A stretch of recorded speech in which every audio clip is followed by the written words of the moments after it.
Bem-vindas a mais um episódio Mulheres UOL. Eu sou Lara Almeida, eu sou host de mentalidade por aqui e a minha missão é conduzir histórias para você que está ao redor do mundo nos ouvindo, ter insights e quem sabe até aplicar na sua realidade. Hoje nós vamos falar sobre um tema sobre a questão de não ser bom o bastante. É uma coisa que pega para todas nós, todo mundo já passou por isso. E para nos auxiliar nessa conversa super gostosa que eu tô trazendo hoje aqui, vamos falar com a Gezana, sim, com Z. Gente, vocês não têm noção quantas vezes a gente erra o nome dessa princesa. Mas também para não esquecer de falar dos detalhes que eu quero com tanta honra falar aqui da G, eu vou ler. Sim, porque é a minha primeira vez aqui nesse podcast, eu tô nervosa e vou me dar o direito de ler. Então vocês que lutem, vamos lá. Gente, a Geogênia, ela é catarina, tá? Ela mora aqui no litoral catarinense, tá? Em Floripa há 1 ano, morou 18 anos em Balneário Camboriú. Ela é mãe de 2 gatinhas. Ela é vegetariana e empreendedora desde os 20 anos. Ela é treinadora e mentora de mulheres. A G, ela tem o foco em uma vida leve e próspera através da condução da energia vital com o yoga e meditação. Olha que incrível isso, gente. Ela desenvolve uma nova mentalidade sistêmica das constelações, tanto os familiares quanto empresariais. Eu confesso que eu estou super curiosa para ouvir falar da G. A G também, só para vocês entenderem, durante a pandemia ela criou um método inovador de prática de yoga, que se chama FLIP, Frequência, Luz Intuitiva e Pura. E ela tem uma mentoria em grupo chamado Luz Interior Feminina, ou seja, essa mulher entende, né, de mulher, o que é mais incrível. G, seja muito bem-vinda. É um prazer te receber aqui. Beijos de luz. Fala um pouquinho, Gê. Uau! Então, é um prazer enorme estar aqui. E você sendo minha host, né, Lara? Então, estou muito feliz de estar aqui e com medo de não ser boa o bastante, né? Até porque nós queremos fazer um trabalho de excelência e levar para as mulheres um conteúdo de qualidade. Então, a gente fica numa linha tênue de estar bem com a gente, mas também de querer entregar algo de bom. E acredito que a nossa conversa vai ser muito interessante. Agora, eu só quero falar que eu não sou mãe das gatinhas, né? Porque na mentalidade sistêmica, a gente tem essa relação multiespécie. Então, eu sei que as minhas mentoradas vão... Ué, como assim a G, mãe de gatinhas? Então, eu tenho o prazer, né, de ser a tutora das minhas 2 gatas e amo família, né? Já fui casada, hoje estou solteira, mas eu pretendo, sim, casar, ter filhos e tudo mais. Então, vamos falar sobre esse tema, estou aqui disponível. Que delícia. Obrigada por me elucidar. Ó, já trazendo ensinamentos, é tão gostoso, né? Quando a gente já começa uma conversa aprendendo. Bom, tutora de 2 gatas, lá vamos nós. Para quem não sabe, nós temos uma comunidade também e nós estamos abordando na comunidade um tema chamado A Coragem de Ser Imperfeita, né? Um tema não, um livro da Brené Brown, inclusive ele está aqui. É um livro maravilhoso. E o capítulo que a gente fala dele, ele traz muito essa questão. A Brené, ela fala sobre uma epidemia que a gente está vivendo atualmente, que é realmente o não ser bom o suficiente. O quanto que a gente sofre, o quanto que essa cultura da escassez, ela está se entranhando na nossa sociedade. E muitas vezes nós já acordamos de manhã com o sentimento de não se sentir bom o bastante. Teve um trecho do livro que me marcou muito, Gê. Eu estava lendo e eu queria trazer aqui para vocês esse trecho. E queria já ouvir de ti o que você fala, como, né, treinadora, mentora, trazendo a visão da yoga. E o trecho é o seguinte: mal acordamos e o primeiro pensamento do dia, ainda na cama, não dormi o bastante, não estudei o bastante, não me exercitei o bastante, não trabalhei o bastante, não acumulei dinheiro bastante. E o segundo pensamento, ou o seguinte, não tenho tempo suficiente para tudo isso.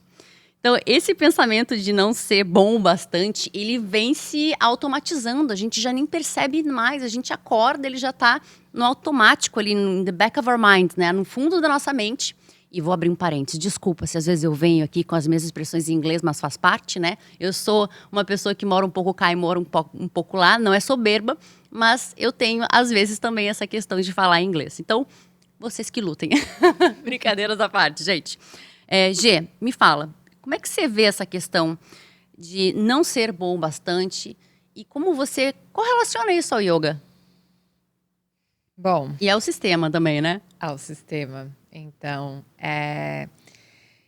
eu acredito que a nossa ideia é aproximar da realidade de todas nós, enquanto mulheres, né, todas as pessoas ouvintes. Então, eu posso trazer um complemento da nossa conversa com os ensinamentos que são milenares do yoga, e aí, então, é o suprassumo sobre o entendimento da natureza do ser.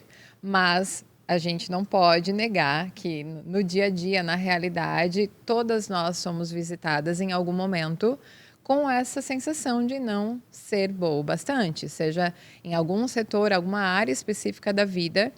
E sim, o yoga, nos meus 18 anos de idade, foi e é um bálsamo para mim, né? Quem conhece um pouco da minha história sabe, hoje quem me vê assim, né? Plena. Plena, mas não é assim.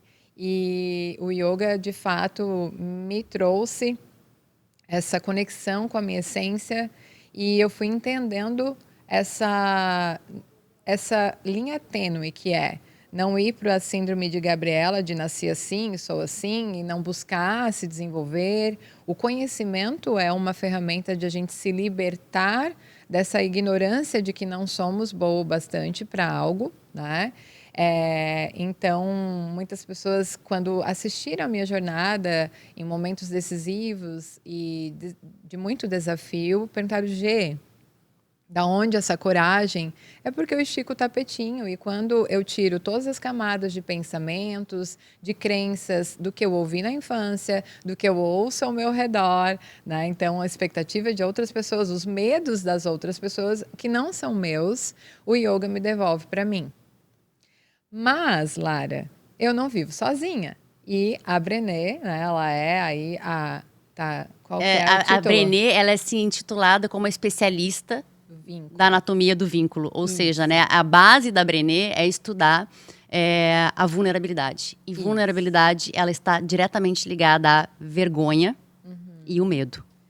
E aí, falando em vínculo, a minha jornada, eu vim na minha individualidade, amadurecendo muito, passando por muito desenvolvimento da minha consciência, do meu eu verdadeiro, mas chegou um determinado ponto da minha jornada pessoal em que eu percebi que todo esse universo interno que eu havia descoberto através do yoga, né, do Ayurveda também, do Reiki, eu precisava me relacionar melhor. E é onde entra a abordagem sistêmica que é aplicado nas constelações familiares, empresariais, mas que, na verdade, é sobre as leis que regem as relações humanas, né? Então, sobre esse tema, o que a abordagem sistêmica nos traz é que o que nos satisfaz, isso é um ensinamento do Bert Hellinger, né, que trouxe essa organização para nós sobre esse entendimento nas relações humanas, é que o que nos sacia é o essencial. Então, esse essencial, ele está dentro da gente. Esse olhar para dentro, e daí então eu juntei, né, a parte do yoga dentro e a parte da visão sistêmica fora nas relações, eu passei a entender o que era expectativa de outras pessoas, o que era, por exemplo, valores e princípios de alguns relacionamentos familiares ou, né, de casamento ou de parceria de negócios que não estavam alinhados, porque na medida em que eu fui me conhecendo mais, eu fui colocando os meus valores e princípios como inegociáveis para valer a pena a minha existência, para fazer sentido eu estar aqui fazendo algo. Gê, deixa eu te interromper. Me lista aí 2, 3 valores que hoje são inegociáveis. Porque a gente fala de valores, princípios e às vezes fica naquele campo do intangível, né? Eu tenho para mim os meus valores. Eu sei o que é inegociável. Eu hoje, por exemplo, saúde, espiritualidade. São coisas inegociáveis. Então eu tenho toda uma prática, né? Em que eu estudo, eu tento ter mais empatia, eu tento ter autorreflexão para viver o meu valor da espiritualidade. Eu busco ter uma alimentação saudável, dormir 8 horas por dia, ir na academia para seguir os meus valores da saúde. Mas as pessoas muitas vezes falam assim, porque o meu valor é família. Ok, mas como que você vive esse valor, né, dentro da sua realidade? E eu queria te perguntar hoje, quais são os teus valores e como que você está vivendo eles? Meus 3 valores, 2 então, ou 3, o que você tem no seu radarzinho agora aí? eu tenho a fidelidade, né? Eu acho que quando a gente está falando de vínculo, a gente não precisa esperar a perfeição. E para isso a Uhum, boa comunicação. Mas a fidelidade é algo bem importante que eu entrego e para mim uhum. é algo inegociável. Bacana. E hoje em dia, em qualquer relação, né? Não só em relacionamento amoroso, que é dito a era dos amores líquidos, Aham. mas em parcerias também, né? Às vezes a gente se depara com pessoas que não honram a sua palavra, né? Sim. Então isso é algo que me trava, né? A busca pela coerência, né? Então, se você valoriza algumas coisas na sua troca com as pessoas, Uhum, eu acho que o mínimo é você oferecer algo tanto quanto também, ser uhum. coerente com o que você comunica, com o que você busca. E aí um contraponto é a flexibilidade. Um valor também importante para mim é a flexibilidade, desde que não vá ferir, né, o que é ali de inegociável.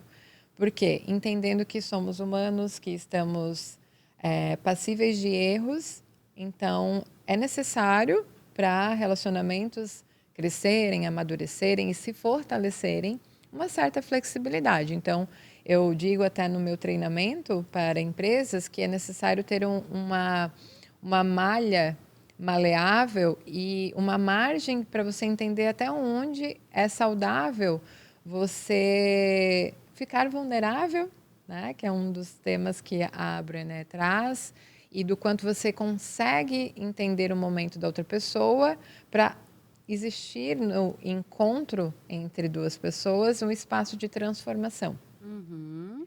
Mas se persiste e como é inegociável, né, para mim, a questão da fidelidade, da coerência, daí então chega um momento que para mim eu não sustento mais um vínculo que não tenha isso, né? Uhum. Então, acredito que isso. Bacana. E, bom, já que estamos falando sobre, né, o medo de não ser bom o bastante, qual foi a última ferida que você curou? Porque a gente tá. Eu não gosto de falar de feridas abertas, mas eu acho importante a gente falar de feridas que já foram curadas. E hoje, Gê, quando a gente pensa assim. Ai, Lara, até há um tempo atrás eu não me achava boa o bastante nesse quesito. Divide com a gente uma dor, uma ferida que está curada. Então, Lara, em relação ao meu trabalho, eu vinha de anos me sentindo não permitida para fazer algumas inovações. E quando chegou a pandemia, foi possível perceber o quanto muitas verdades individuais, não a verdade absoluta, mas verdades individuais foram por água abaixo.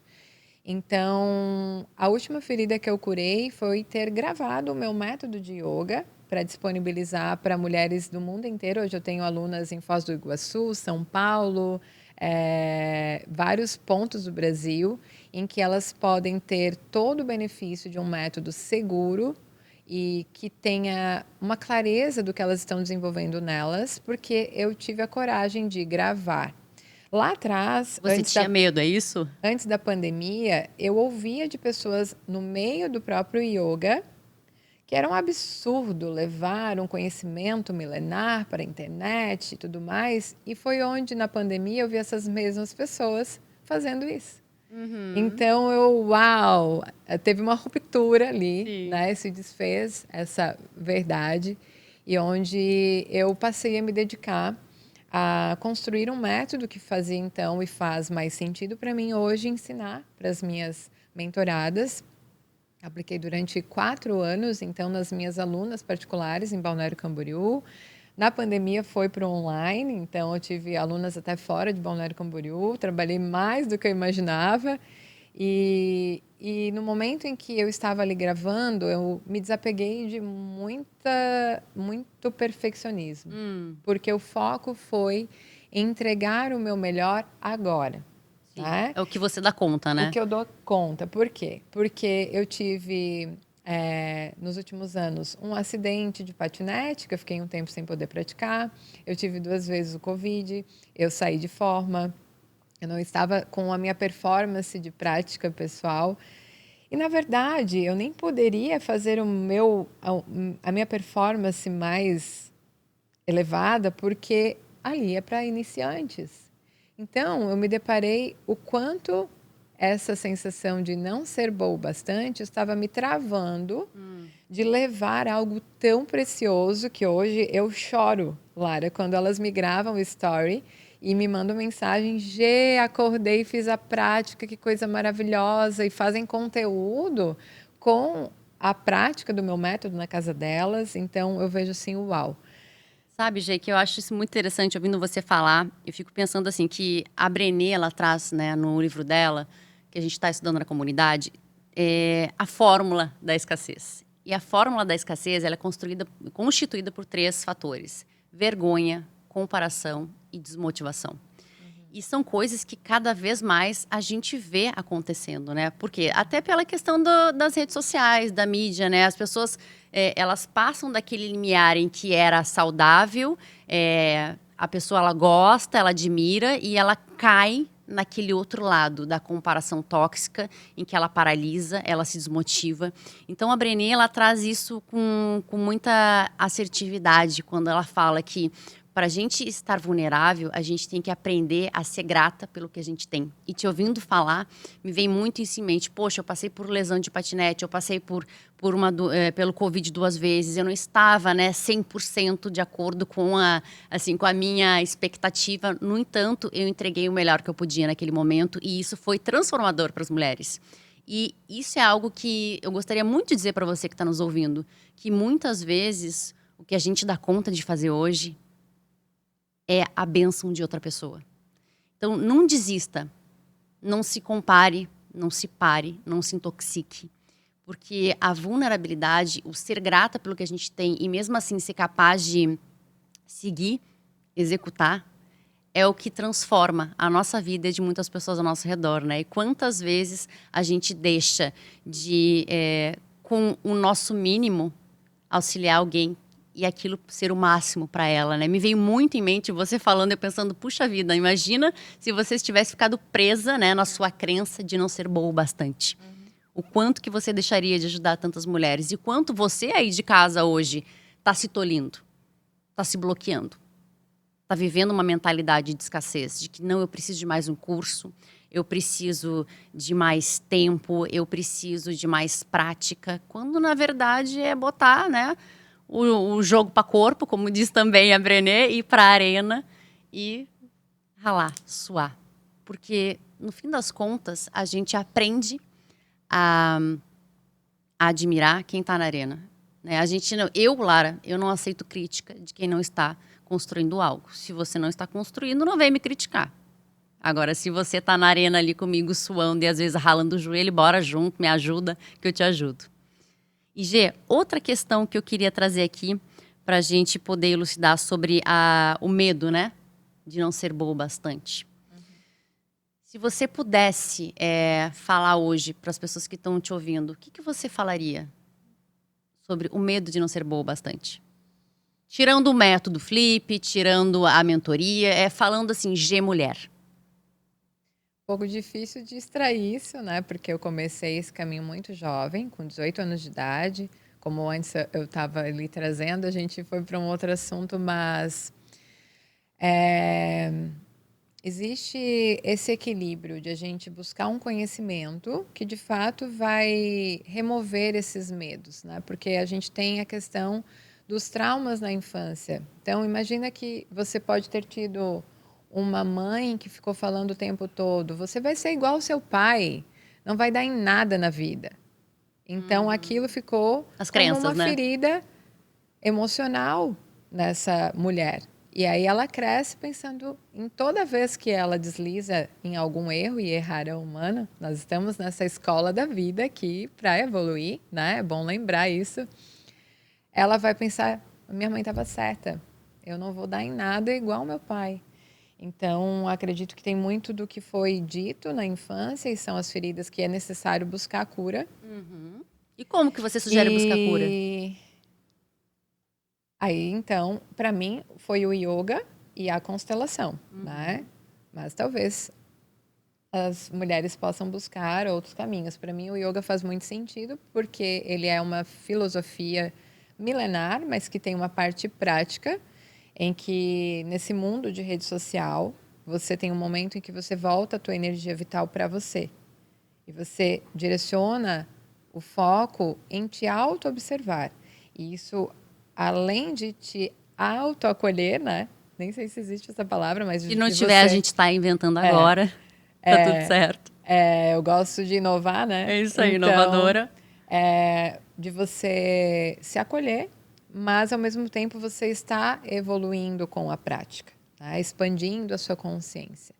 E na constelação você tem a oportunidade de olhar para os fatos que aconteceram com a consciência que você está agora e com o entendimento da causa oculta, que é o que mais a constelação nos revela, né?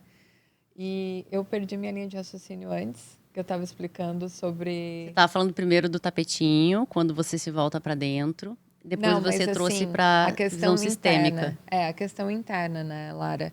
Tem uma parte interna que é das feridas, mas tem uma parte que esse mundo na matéria, ele é dual.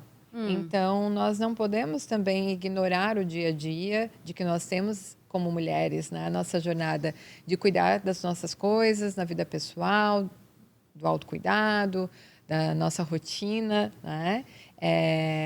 E dos nossos negócios, como empreendedoras ou como CLT. Tem o meio externo. Então, volta e meia nessa busca evolutiva, nós teremos em algum momento essa sensação de não ser bom o bastante e essa geração de rede social que leva à comparação, ela amplia essa sensação.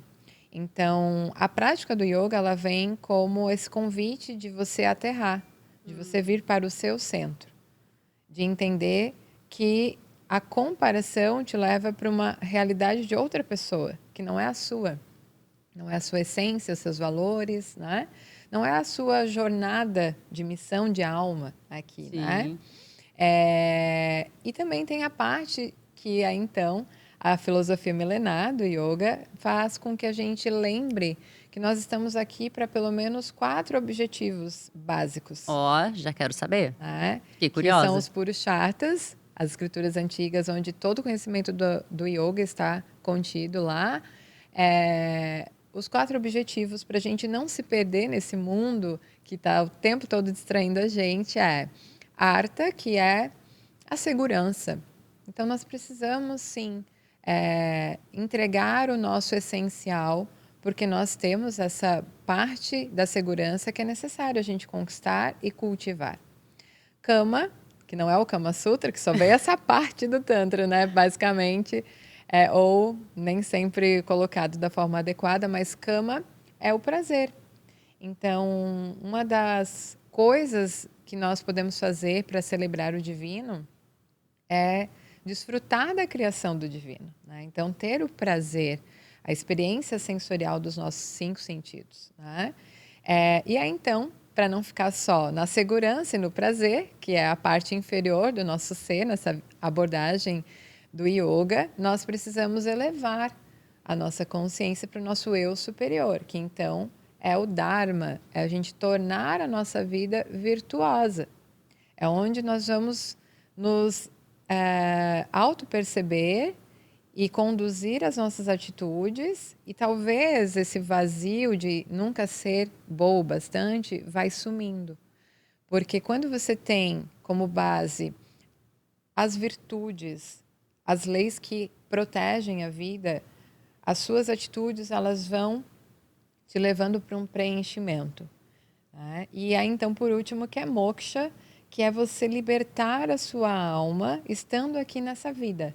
Não assim, eu vou morrer, depois vou para uma esfera espiritual, que é o que nós estávamos falando antes. Sim, Nós somos, sim. né, um ser espiritual nessa vida material, mas enquanto estamos aqui, a gente pode expandir a consciência, a gente pode usufruir da matéria sem ficarmos escravas da matéria, né? Então, isso traz uma leveza, isso faz com que a gente tire esse fardo de suprir as expectativas dos outros, que é o que fortalece essa questão do não sou boa o bastante.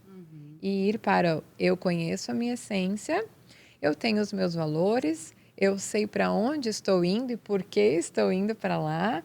E as pessoas que eu não atender toda a expectativa, eu deixo isso com elas, porque eu estou dando o meu melhor, né? E você então pode se concentrar no que é essencial nos seus vínculos.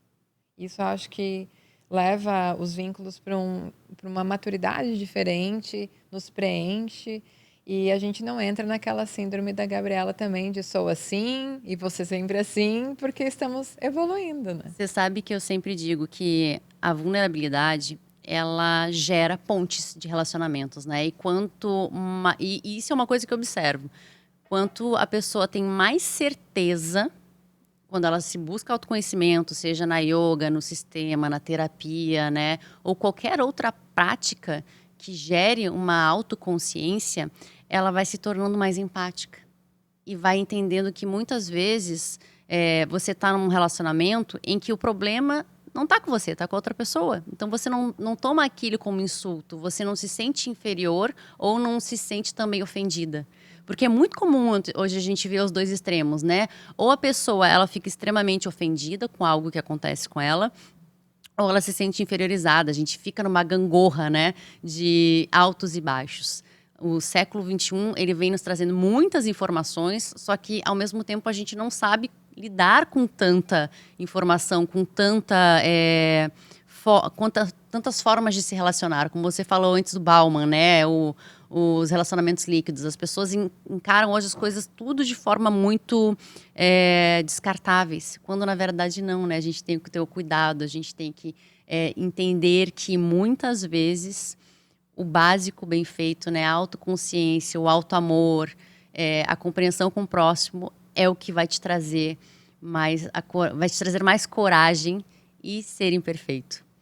Gê, eu queria agradecer, a gente está encerrando aqui daqui a pouquinho, mas antes da gente encerrar, eu queria te propor um desafio, não, mas eu acho que assim, eu queria, se você pudesse, né, vamos lá, imagina que você está entrando aí numa cápsula do tempo, no túnel do tempo, e que você pudesse chegar para a Gesana de 10 anos atrás.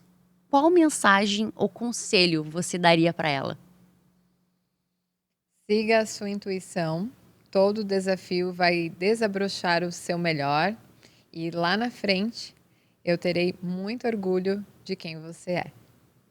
Ai, que coisa mais linda! Olha, se a gente pudesse, a gente ficaria aqui falando mais 1 hora sobre intuição. Eu amo intuição, eu não abri a boca aqui, me segurei, porque eu sou praticante de yoga, eu amo um tapetinho. E posso dizer para você que a yoga ela é uma coisa muito empírica, sabe? Quando você começa a fazer, a transformação ela vem. Então, tem vários dias que eu não tô com mínima paciência de fazer, eu tô tipo Hulk, chego lá no tapetinho, começa a minha prática e quando eu saio, gente, eu pareço um unicórnio feliz, saltitante. E eu não sei explicar o que acontece, óbvio que existem várias explicações, eu não sou aqui, né, a letrada para isso, mas eu garanto que a yoga é sim uma terapia que nos ajuda a nos conectar e a nos sentirmos mais fulfilled, mais suficientes, né? Então, meus amores, vocês que estão nos assistindo aqui hoje, gostaria de agradecer a participação. Se tiver dúvidas, acessa o comentário, segue a Gê. Gê, qual é que é o teu Instagram? J.E. Eugênio Flip. Aí, ó, se você tem interesse em saber mais sobre o método, as mentorias também, segue a Gê. E nos vemos até o próximo episódio. Um beijo, fiquem com Deus.